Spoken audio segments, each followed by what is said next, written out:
Bismillahirrahmanirrahim. Assalamualaikum warahmatullahi wabarakatuh. Alhamdulillahi rabbil alamin. Nahmaduhu wa nasta'inuhu wa nastaghfiruh. Wa na'udzu billahi min syururi anfusina wa sayyiati a'malina. May yahdihillahu fahuwal muhtadi wa may yudlilhu fala hadiyalah.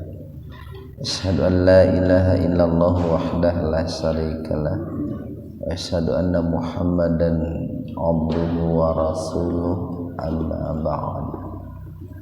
Hadirin ikhwatu iman jemaah kuliah subuh, mudah-mudahan senantiasa diberikan ridho dan ampunan Allah Subhanahu wa taala. Pada kesempatan subuh ini, kajian tafsir di Majelis Tafsir Illiyin ini mengkaji surat Al-Baqarah ayat 153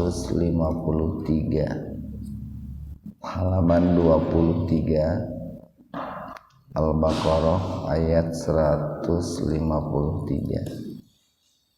Kita bahas tadinya dulu.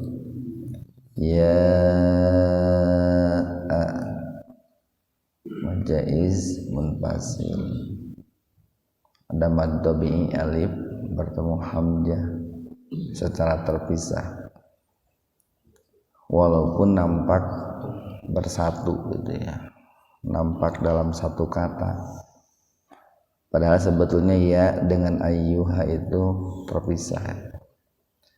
Ayyuhal alif lam samsiyah atau idgham samsiyah, alifnya diabaikan saja, kemudian diidghamkan ke lam yang kedua, di mana lam yang pertama dihilangkan diganti dengan tasdid, jadi terdengarnya seperti alif lam qamariyah padahal alif lam samsiyah.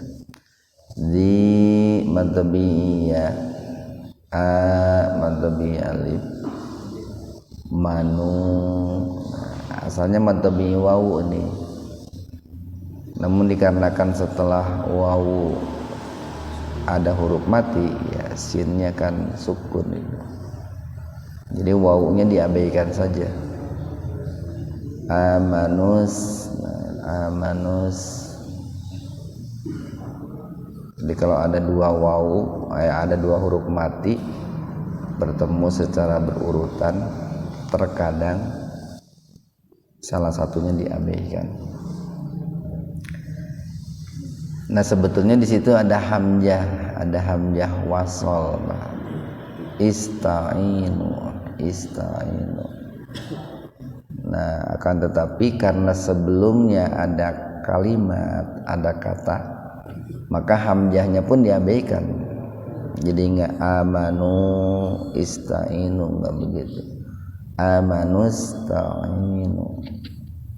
I madhabiyah, nu madhabi wawu. Nah, kalau yang ini wawunya dibaca madhabi, dibaca dua ketukan. Bis alif lam samsiyah atau alif lam qamariyah. Sob qalqalah sugro. Was idgham samsiyah atau alif lam samsiyah. Sholat itu ada yang membaca sholawat, ada yang membacanya sholat. Dua-duanya ada sumbernya itu Pak. Inna gunnah nallah tabhim ya. Lafaz Allah didahului oleh fathah.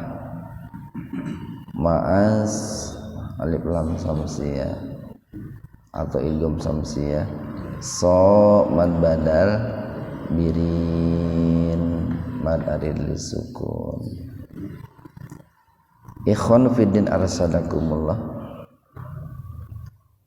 Dalam ayat ini Allah Subhanahu wa taala berfirman dan khitabnya atau panggilannya Allah tujukan kepada orang-orang yang beriman.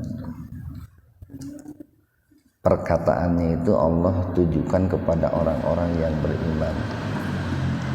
Tentunya kita di sini orang-orang yang beriman terpanggil oleh Allah Subhanahu wa taala. Ya ayyuhan, wahai sekalian, alladzina, orang-orang yang amanu, beriman. Wahai sekalian orang-orang yang beriman.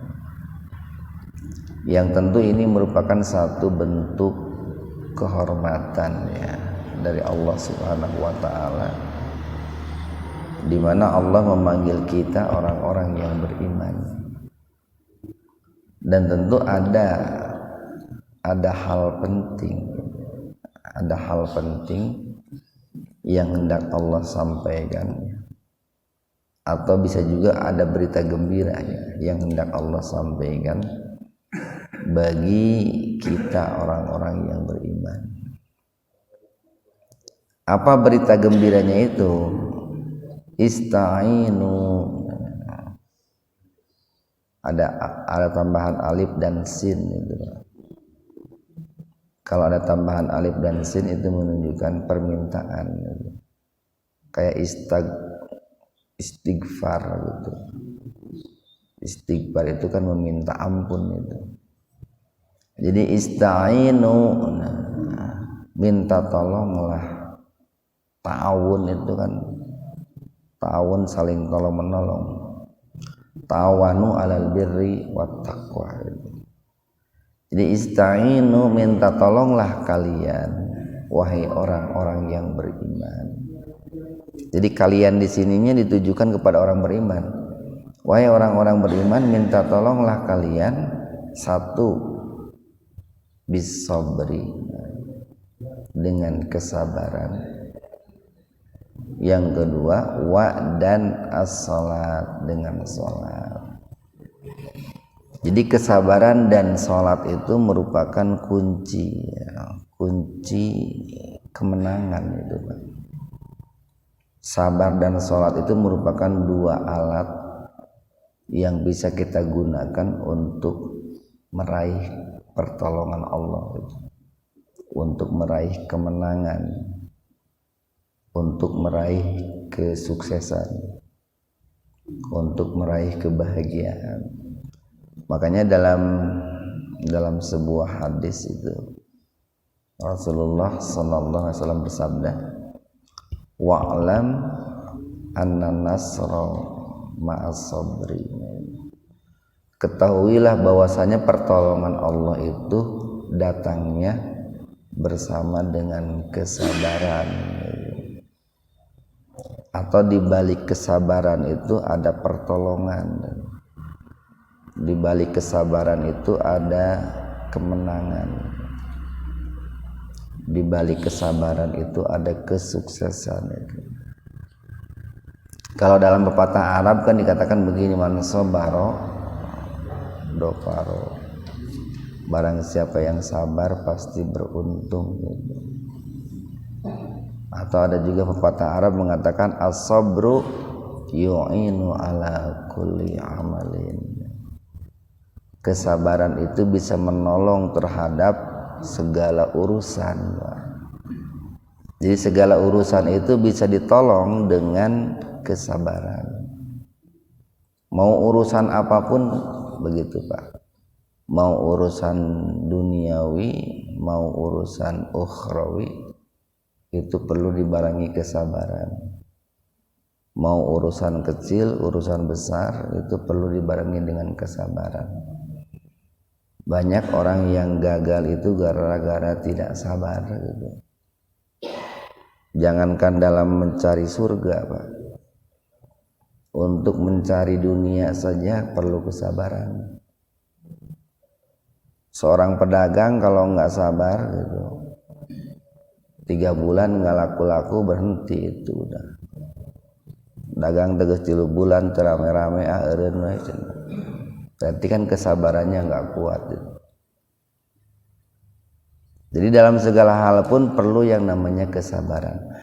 Dan tentu saja sabar itu memiliki indikator-indikator gitu ya. Sabar itu ada indikator-indikatornya. Salah satunya sabar itu indikatornya adalah waktu. Waktu yang cukup lama gitu Pak. Kemudian yang kedua, yang namanya sabar itu indikatornya terus meningkatkan semangat gitu Pak. Ciri orang yang sabar itu semangatnya selalu meningkat gitu. Kemudian yang ketiga, ciri orang yang sabar itu optimis itu. Bahwa kalau hari ini belum berhasil, insya Allah besok akan berhasil. Besok belum berhasil, besoknya lagi akan berhasil. Jadi orang yang sabar itu selalu diisi dengan harapan-harapan. Dia akan selalu memiliki harapan-harapan. Nah di sini Allah menyebutkan kata sabar itu kan. Itu lebih dulu daripada sholat. Karena sholat sendiri baru bisa didirikan kalau orang itu punya kesabaran. Orang yang enggak punya kesabaran enggak bisa mendirikan sholat. Karena kan kalau dibahas tentang sabar itu kan terbagi tiga. Para ulama membagi sabar itu kepada tiga. Pertama adalah sabar dalam menghadapi takdir, dalam menghadapi ketetapan Allah. Dan itu sabar tingkat paling rendah itu. Jadi orang yang sabar menghadapi ketetapan Allah itu kesabaran tingkat paling rendah itu. Kenapa disebut kesabaran tingkat paling rendah? Karena tidak punya pilihan kecuali sabar. Kalaupun tidak sabar tidak akan merubah takdir itu. Jadi tidak punya pilihan kecuali hanyalah sabar. Dan ketika orang itu sabar, itu kesabaran tingkat paling rendah. Seperti bapak-bapak sabar ditakdirkan jadi laki-laki. Nah, itu sabar tingkat paling rendah itu. Kalaupun marah-marah tidak akan berubah jadi perempuan itu, Pak. Tidak punya pilihan lain kecuali nerima itu. Yang kedua, naik levelnya itu, yaitu sabar dalam menjauhi kemaksiatan. Untuk menjauhi kemaksiatan itu perlu kesabaran. Seorang laki-laki untuk menahan penglihatannya dari melihat perempuan yang bukan mahram itu perlu kesabaran. Kalau nggak sabar, mata kan pengen yang melihat terus itu. Maka disitulah perlu yang namanya kesabaran. Atau barangkali seorang pemabuk untuk meninggalkan miras itu perlu kesabaran. Nah, itu yang disebut dengan sabar menjauhi kemaksiatan. Dan di situ punya pilihan. Dalam menjauhi kemaksiatan itu orang punya pilihan. Memilih meninggalkan maksiat atau memilih melakukan maksiat. Nah, karena ada pilihan, maka sabarnya itu levelnya lebih tinggi dan berkaitan dengan pahala atau dosa. Jadi kalau orang itu menjauhi maksiat, berarti dia sudah sabar, dia dapat pahala. Orang melakukan maksiat berarti kesabarannya gagal, dia dapat dosa. Dan yang ketiga adalah sabar dalam melakukan ketaatan. Sabar dalam melakukan ketaatan. Ini sabar tingkat paling tinggi ini. Sabar tingkat paling tinggi. Dan di situ pun ada pilihan. kita punya kewenangan untuk memilih untuk taat atau memilih untuk tidak taat. Masing-masing pilihan ada resikonya, ada akibatnya. Ini oleh para ulama sering digambarkan, bicara tentang sabar ini seperti sabarnya Nabi Yusuf alaihissalam. Pertama kan Nabi Yusuf itu diuji kesabarannya berkaitan dengan takdir gitu. Apa dalam perjalanan hidupnya beliau itu pernah dilemparkan ke dalam sumur oleh saudara-saudaranya. Itu takdir hidup itu, Pak. Takdir hidup. Nabi Yusuf enggak meminta, enggak berharap, enggak pernah berpikir sampai ke situ. Tapi takdir hidupnya Nabi Yusuf harus dilemparkan oleh saudara-saudaranya ke dalam sumur itu. Tidak punya pilihan lain kecuali sabar Nabi Yusuf. Kemudian sabar yang kedua, Nabi Yusuf diuji untuk menjauhi kemaksiatan. Itu ketika diajak untuk berbuat mesum oleh seorang perempuan Mesir itu. Nabi Yusuf menjauhi kemaksiatan itu.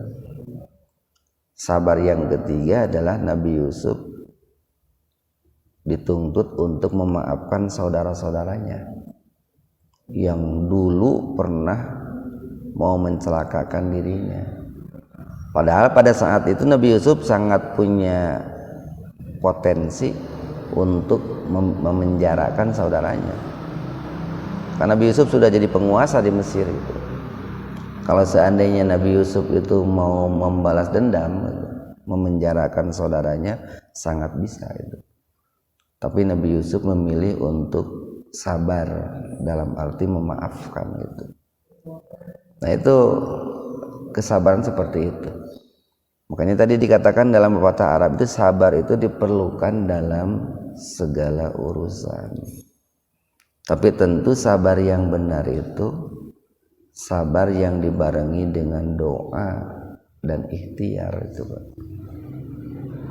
Sabar yang dibarengi dengan doa yang benar, ikhtiar yang benar. Kalau sabar hanya dibarengi dengan doa tanpa ikhtiar, itu namanya ini maksiat itu, Pak. Orang yang berdoa tanpa ikhtiar itu maksiat. Dan orang yang berikhtiar tanpa berdoa itu syirik gitu, Pak. Berbuat syirik dia. Jadi orang yang berdoa tanpa ikhtiar maksiat. Sama dosa itu maksiat itu. Orang yang berikhtiar tanpa berdoa berarti dia sudah menyepelekan Allah itu, sudah berbuat syirik. Dia lebih mengedepankan ini ikhtiar ketimbang doa, atau dia mengesampingkan kekuatan Allah tapi lebih mengedepankan kekuatan dirinya. Jadi dua-duanya penting. Sabar itu perlu dibarengi dengan doa dan dibarengi dengan ikhtiar. Kemudian yang kedua, setelah Allah perintahkan untuk meminta tolong dengan kesabaran itu wassalat. Barengi kesabaran itu dengan sholat. Kan sebelum sholat pun ada yang namanya bersuci itu, Pak. Bersuci, berwudu. Wudu sendiri itu dalam rangka untuk membangun kesabaran itu. Makanya kan orang kalau sedang marah gitu, dianjurkan untuk berwudu gitu. Kalau orang itu dengan wudu tidak bisa gitu, kalau pas datang waktu sholat segeralah sholat. Itu untuk mengendalikan emosi.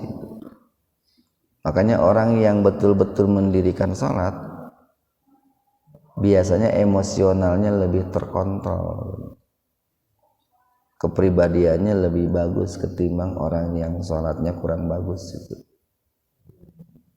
Nah, dua hal ini nggak bisa dipisahkan, Pak. Kesabaran dan sholat itu nggak bisa dipisahkan. Makanya dulu Rasulullah Sallallahu Alaihi Wasallam itu dan juga para sahabatnya ketika mereka menghadapi persoalan itu, biasanya mereka itu mendirikan sholat, Pak. Mendirikan sholat.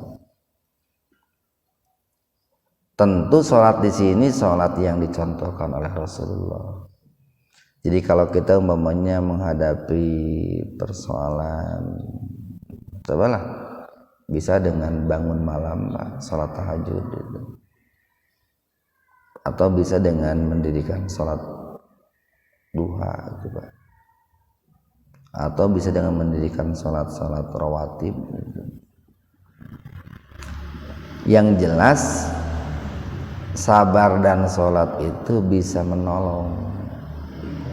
Bisa menolong. Kalau disebut menolong, Mak, itu kan berkaitan dengan hal-hal yang tidak diinginkan gitu. Jadi kata-kata menolong itu berkaitan dengan hal-hal yang tidak diinginkan, berkaitan dengan kesulitan, berkaitan dengan masalah, berkaitan dengan musibah gitu, Pak. Itu kalau bicara menolong itu begitu. Jadi ketika orang itu mendapati kesulitan, mendapati masalah, mendapati musibah, maka dua kunci yang ditawarkan oleh Allah dalam Al-Quran itu, pertama adalah as-sabru, yang kedua adalah as-salat. Bahkan kalau kita lihat nih,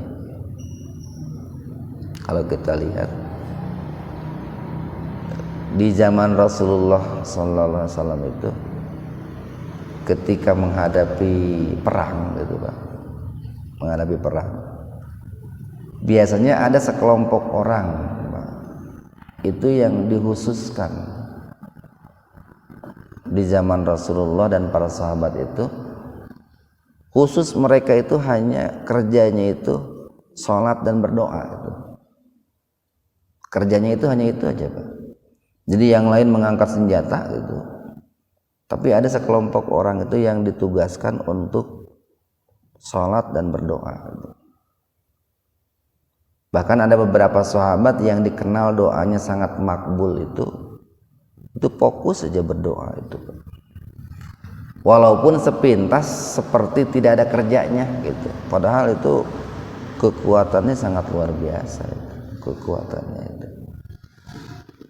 Makanya kalau oleh orang dulu itu pas suka dipraktekkan dalam rumah tangga itu, bagi-bagi tugas. Jadi lamun suamina sibuk bekerja, Pak, lalu tidak sempat sholat malam, tidak sempat puasa sunat, maka biasanya ditolong oleh istrinya yang rajin sholat malam, istrinya yang rajin sholat sunat itu perpaduan antara pekerjaan suami bekerja secara fisik, kemudian dipadukan dengan pekerjaan istri itu sholat malam, sholat duha, kemudian berdoa. Perpaduan antara suami istri itulah melahirkan pertolongan itu. Tuh kalau orang tua dulu begitu. Jadi ada semacam kerjasama, bagi-bagi tugas gitu. Bagi-bagi tugas. Nuhiji kerja dengan fisik, nuhiji nuka dua bekerja dengan batin itu. Nah, perlu itu pekerjaan fisik perlu, pekerjaan batin perlu. Kalau bisa dilakukan dua-duanya. Tapi kalau tidak bisa ya dibagi-bagi tugas saja, Pak. Kan tujuannya satu pasang suami istri itu kan punya tujuan yang sama. Innallaha inna sesungguhnya Allah ma'as sabirin. Nah, ini kabar gembira ini Pak. Ma'a bersama itu Pak. Jadi tidak membelakangi orang yang sabar, tidak mendahului orang yang sabar. Tapi di sini menggunakan kata ma'a. Ma'a itu bersama-sama Pak. Allah itu bersama-sama orang-orang yang sabar. Berarti sebaliknya Allah itu tidak mau membersamai orang yang tidak sabar. Hanya orang yang sabar yang dibersamai oleh Allah itu. Nah, kalau sudah bersama Allah itu kan, atau kalau Allah sudah membersamai orang-orang yang sabar, kan sebetulnya tidak ada yang perlu terlalu ditakutkan, Pak.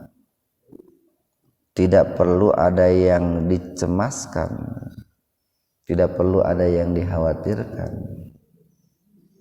Kenapa? Karena bersama kita itu ada Allah. Kalau kita itu sabar itu, Pak.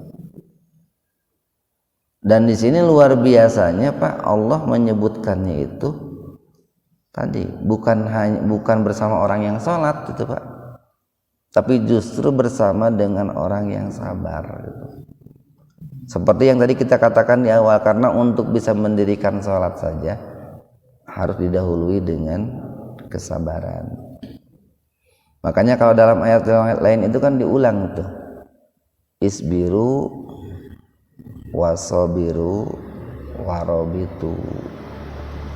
Isbiru wasobiru, sabar sabar sabar, baru warobitu. Yang tentu ini pemahaman sabar ini harus dipahami dengan pemahaman yang luas, Pak. Dipahami dengan pemahaman yang luas. Karena setiap persoalan nanti bentuk kesabarannya beda-beda. Bentuk kesabarannya beda-beda. Ada kalanya sabar itu menahan ucapan, ada kalanya sabar itu menahan tindakan, ada kalanya sabar itu diam, ada kalanya sabar itu malah bekerja, Jadi dalam prakteknya kesabaran itu disesuaikan dengan tuntutan, Pak, dengan tuntutan. Dan kalau dijelaskan satu-satu kan sangat luas sekali gitu. Ayat 154, wala wa dan la janganlah, nilainya la nahi ini larang, dan janganlah takulu kalian mengatakan li bagi man orang yuqtalu yang terbunuh fi sabilillah di jalan Allah amwat mati. Jadi kalau lihat asbabun nuzul ayat ini berkaitan dengan perang Badar itu, Pak. Dalam peristiwa perang Badar itu umat Islamnya yang dipimpin oleh Rasulullah sallallahu alaihi wasallam itu kan mendapatkan kemenangan itu dengan kemenangan yang sangat gemilang gitu. Dengan kemenangan yang sangat luar biasa. Perang pertama kali itu, Pak, ya. Kemudian diikuti oleh jumlah yang sangat kecil, tapi mampu mengalahkan pasukan yang sangat besar itu. Tapi kan dalam yang namanya peperangan itu, yang namanya konsekuensi perang itu kan ada yang membunuh, ada yang terbunuh. Nah, di antara sahabat Rasul pun ada yang terbunuh, walaupun jumlahnya tidak banyak gitu, Pak. Itu kalau baca dalam sejarahnya itu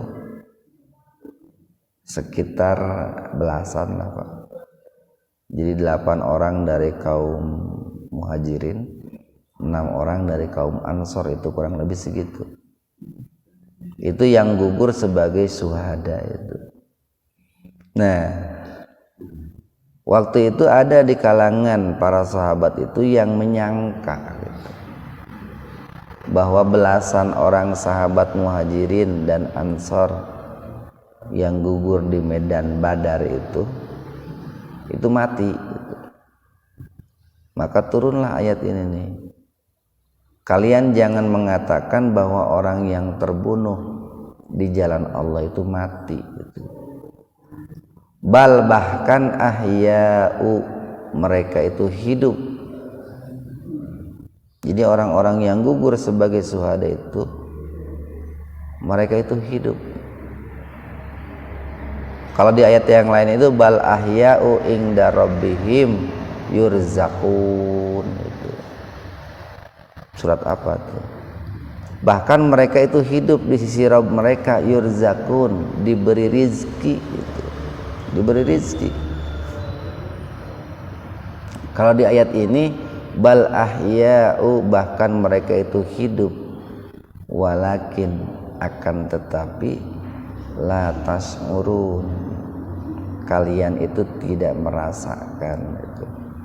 Kalian itu tidak tahu kalau mereka itu justru hidup di sisi Allah itu. Itu kalau dikaitkan dengan hadis-hadis yang disabdakan oleh Rasulullah sallallahu alaihi wasallam. Salah satu keistimewaan orang-orang yang gugur sebagai syuhada itu. Jadi ruh mereka itu disimpan di tembolok-tembolok burung-burung yang hijau gitu ya. Kalau digambarkan dalam hadis itu burung-burung yang hijau. Kemudian burung-burung itu mereka berterbangan di taman-taman surga itu. Sesekali burung itu hinggap di mercusuar surga itu. Sesekali mereka pun bergelantungan di bawah arsy-Nya Allah itu. Jadi mereka itu hidup dan pergi kemana saja di tembolok-tembolok burung itu.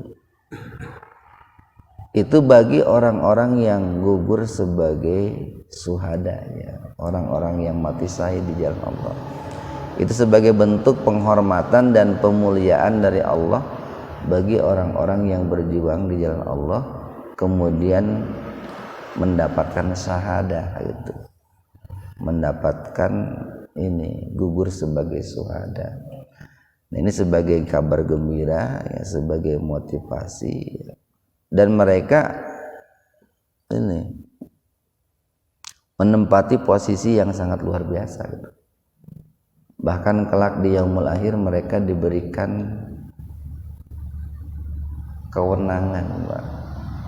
Diberikan kewenangan untuk memberikan syafaat itu, Pak. Jadi bukan hanya mendapatkan syafaat, tapi diberikan kewenangan untuk memberikan syafaat. Itu kan sesuatu yang sangat luar biasa. Kan tidak semua orang diberikan kewenangan memberikan syafaat. Orang-orang tertentu yang diberikan kewenangan memberi syafaat, seperti Rasulullah sallallahu alaihi wasallam, termasuk orang-orang yang gugur sebagai syuhada. Itu diberikan kewenangan untuk memberikan syafaat. Nah, mudah-mudahan ada hikmah dan manfaatnya untuk kita semua. Kurang lebihnya mohon maaf. Wabillahi taufiq wal hidayah. Assalamualaikum warahmatullahi wabarakatuh.